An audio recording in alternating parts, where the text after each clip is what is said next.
కొత్తగా ఏర్పడగానే బోనాలు వచ్చింది, చాలా సక్సెస్ఫుల్గా చేసుకోగలిగింది పోలీస్ డిపార్ట్మెంట్. శాంతియుతంగా మంచి వాతావరణంలో రంజాన్ పండుగ కూడా మంచిగా చేసుకోగలిగినాం. ఈ వినాయక చవితి కూడా అదే విధంగా జరుగుతుందని మేము ఆశిస్తున్నాం. జరుగుతుందని అవకాశం కూడా అట్లే అవపడుతుంది. ఎక్కడ కూడా ఎవరు డిస్టర్బెన్స్ చేసేదానికి సాహసం చేయడం లేదు. ఎవరైనా సాహసం చేస్తే వాళ్ళని అణిచేసేదానికి పోలీసు కట్టుదిష్టమైనటువంటి ఏర్పాటు చేసి పెట్టారు.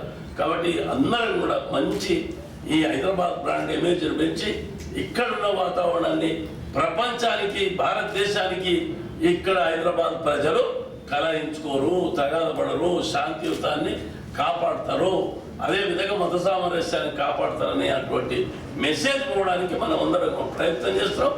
ఆ భాగంగా మీ మీడియా సోదరులు, ప్రెస్ సోదరులు కూడా ఈ మెసేజ్ను ఇతర రాష్ట్రాలకు, ఇతర దేశాలకు మంచి హైదరాబాద్ మెసేజ్ పంపాలని చెప్పని కోరుతూ సెలవు తీసుకుంటాం.